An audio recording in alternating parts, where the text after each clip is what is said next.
કેન્દ્ર મંત્રણા માટે સંમત હોય તો ડલ્લેવાલ મેડિકલ સહાય લેવા તૈયાર। જો કેન્દ્ર સરકાર મંત્રણા માટે સંમત હોય તો 1 મહિનાથી વધુ સમયથી આમરણ ઉપવાસ પર બેસેલા ખેડૂત નેતા જગજીતસિંહ ડલ્લેવાલ મેડિકલ સહાય લેવા માટે તૈયાર છે તેમ પંજાબ સરકારે આજે સુપ્રીમ કોર્ટને જણાવ્યું હતું। ન્યાયમૂર્તિ સૂર્યકાંત અને ન્યાયમૂર્તિ સુધાંશુ ધુલિયાની વેકેશન બેન્ચ પંજાબ સરકારની અરજી આજે ધ્યાનમાં લીધી હતી। આ અરજીમાં સુપ્રીમ કોર્ટના 20 ડિસેમ્બરના આદેશના પાલન માટે 3 દિવસ વધુ સમય આપવાની અપીલ કરવામાં આવી છે। ખંડપીઠે પંજાબ સરકારને ડલ્લેવાલના સ્વાસ્થ્ય અને ખેડૂતોની બેઠક યોજી સમગ્ર ઉકેલ કાઢવા માટે વધુ 2 દિવસનો સમય આપ્યો છે। સુપ્રીમ કોર્ટે જણાવ્યું છે કે અમારા આદેશનું દરેક સંજોગોમાં પાલન થવું જોઈએ।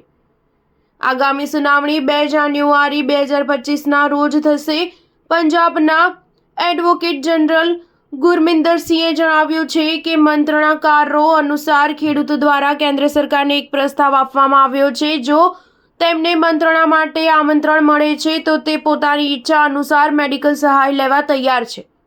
આ જ કારણોસર રાજ્ય સરકાર વધુ સમય માંગી રહી છે અને નિર્દેશોના પાલનની દિશામાં સકારાત્મક રીતે કાર્ય કરી રહી છે। ખંડપીઠે જણાવ્યું હતું કે જ્યાં સુધી મંત્રણા અથવા તમારી કાયદો વ્યવસ્થાનો પ્રશ્ન છે અને તેના પર કોઈ ટિપ્પણી કરીશું નહીં। જો કંઈક એવું થાય છે કે જે બંને પક્ષો અને તમામ સંબંધિત હિતધારકોને સ્વીકાર્ય હોય તો અમને પણ એટલો જ આનંદ થશે।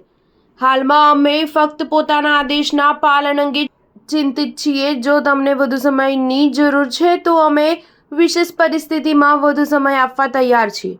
સિંહે ખંડપીઠની એ વાતથી સંમતિ દર્શાવી કે આ સ્તરે મંત્રણા માટે કોઈ ટિપ્પણી કરવી ન જોઈએ અને તેમણે કેટલોક સમય આપવાની અપીલ કરી હતી। સ્ટાર ન્યૂઝ 7 હંમેશા સચ્ચાઈની સાથે।